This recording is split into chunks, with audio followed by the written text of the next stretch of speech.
In the context of globalization, the economic interaction between China and the US is a vital component of the world economy.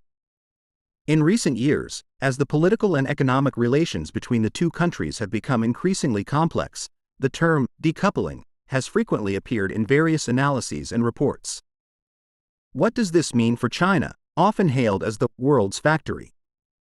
The initial concern is that with a shift in US policy, China's export market and manufacturing status could be severely threatened. However, in reality, China is undergoing a profound economic transformation and is finding new opportunities and roles in the global economy. Despite changes in US trade policy aimed at reducing economic interactions with China, the country has not remained stagnant.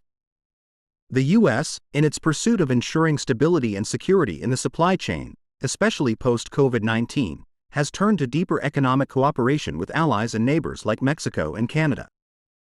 Behind this strategy, in part, is the concern about disruptions in the supply chain, fearing that over-reliance on one country, especially in times of crisis, could have a massive impact.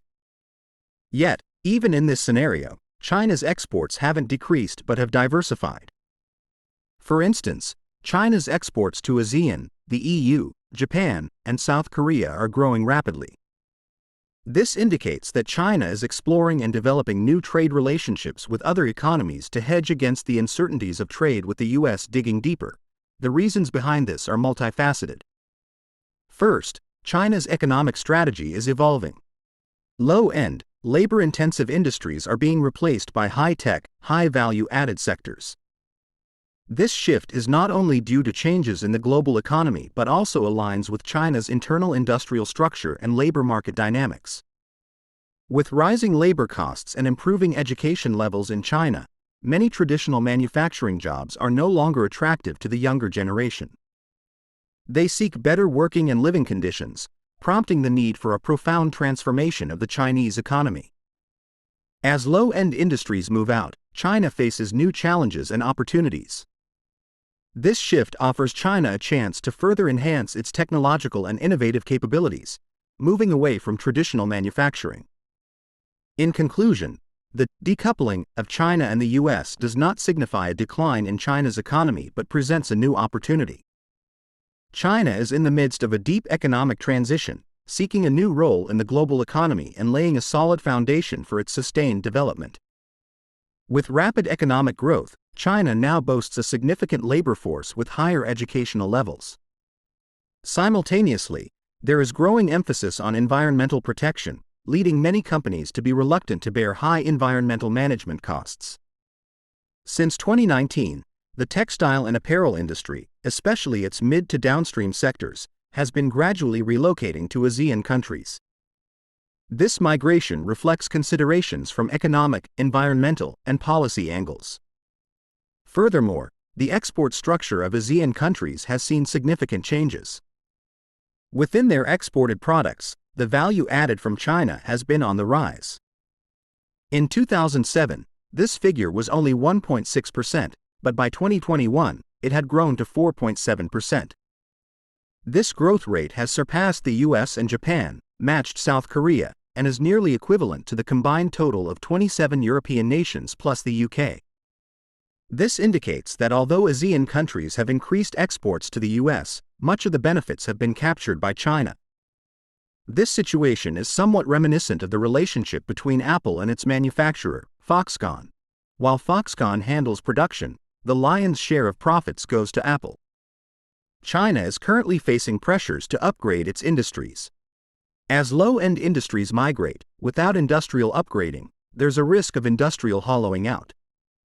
To prevent this, China needs to develop high-value-added industries like electric vehicles, high-performance batteries, solar panels, aircraft, and advanced chips, replacing traditional low-end industries. However, this transition isn't easy, especially considering the external environment, notably the US stance. The US, in safeguarding its superpower status, isn't keen on seeing China reach an economic and technological position similar to Europe and Japan.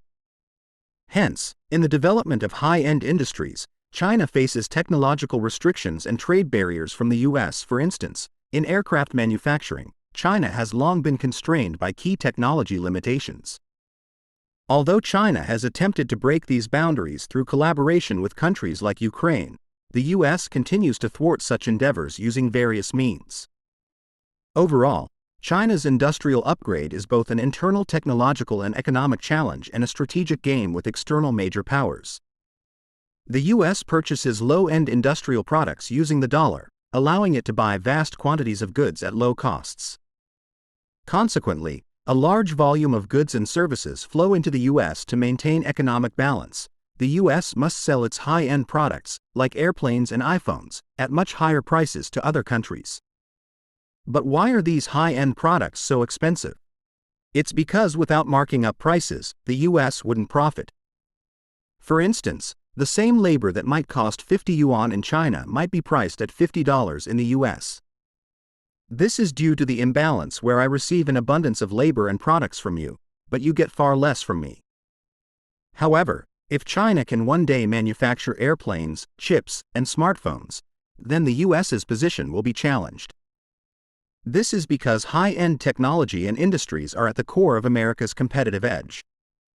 If China masters these technologies, the US's economic advantage would be at risk. It's not just the US. Japan and Europe also don't wish to witness China's rise in high-end industries and technology.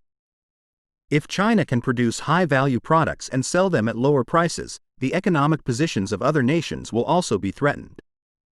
Therefore, China's industrial upgrading and technological advancements are not just an internal issue but one that has global implications.